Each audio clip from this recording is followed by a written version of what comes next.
Au sein de nos propriétés bordelaises et à l'initiative de Christian Silly, nous sommes engagés et certifiés depuis plus de 20 ans sur l'environnement et la préservation de notre terroir.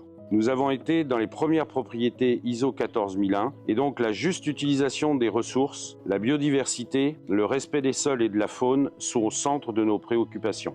L'accélération du changement climatique change la donne.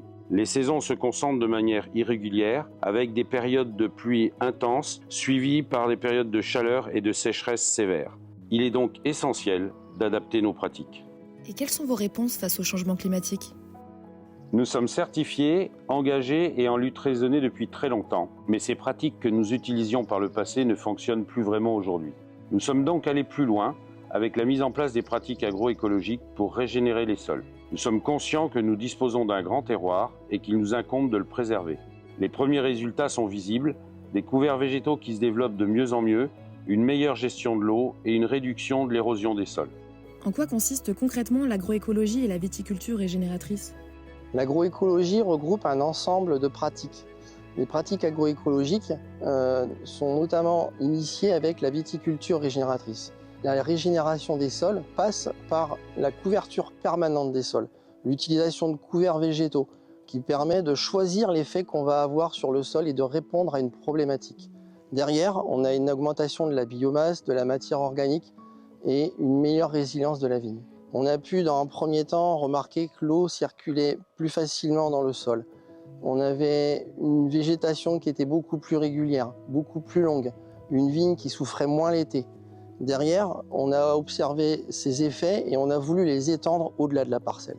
On va donc créer différents aménagements sur les chemins, créer des haies qui vont pouvoir aussi collecter l'eau, créer des bassins qui vont venir stocker l'eau et limiter la vitesse d'arrivée de l'eau au ruisseau. À côté de ça, au milieu de cette étendue de vigne, nous avons planté des haies parce que lorsqu'on va venir détruire les couverts végétaux, toute la faune va pouvoir se réfugier vers la haie. On conserve ainsi toute l'année un équilibre au sein du vignoble.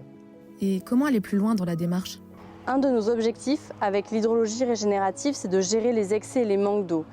C'est pourquoi nous avons participé aux aménagements du ruisseau du Juliac, qui va vraiment amener un puits de fraîcheur au vignoble.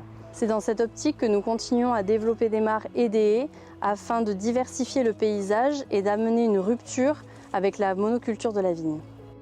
Un véritable poumon vert s'est donc développé depuis le parc du château jusqu'au ruisseau, en passant par les mares, les haies et les nombreuses jachères.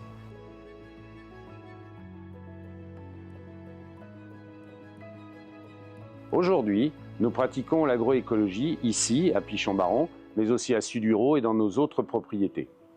C'est une vision à long terme et cela fait partie de notre culture d'entreprise. Nous avons déjà remarqué des effets tangibles sur les vins, avec plus d'éclat, de pureté et de fraîcheur.